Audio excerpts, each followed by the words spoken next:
My name is Sally McGinn and I'm a mental performance coach. I've been working in sports psychology for over about 10 years and I set up my private practice Mind Odyssey last year.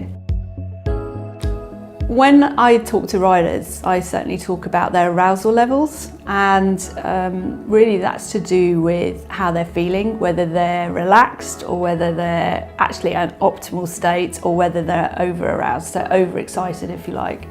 And arousal can have a positive or negative effect on the rider depending on how they perceive it. So if a rider perceives arousal levels as a positive, then actually that can help their performance.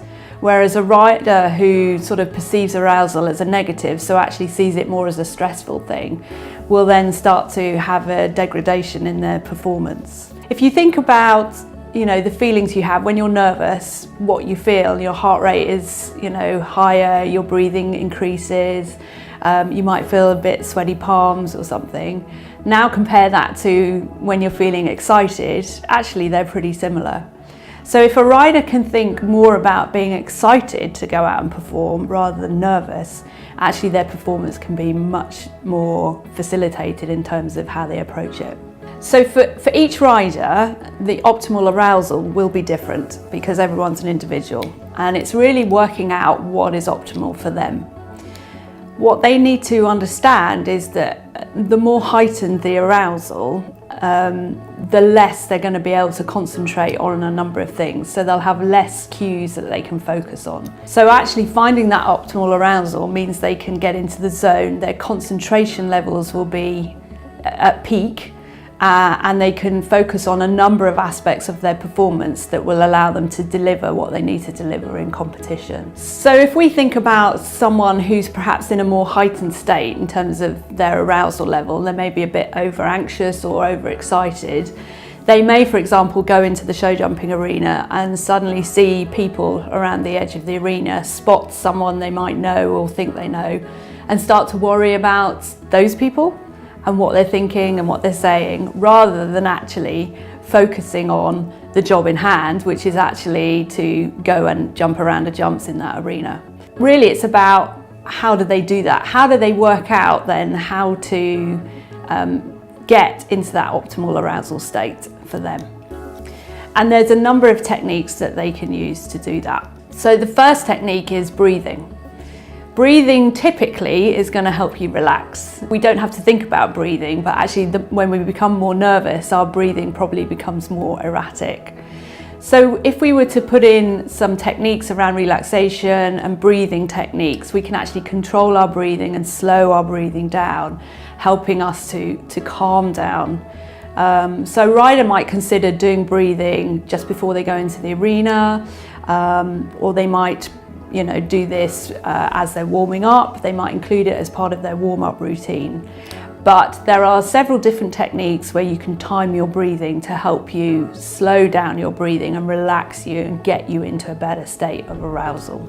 Another technique that you may consider in terms of arousal is actually using music. And you can use this in terms of psyching yourself up, so if you're too relaxed, or actually, calming yourself down. And it really depends on your individual choice of music. So I know a rider who uses AC/DC to help him really get ready for some of the top class cross countries that he has to ride.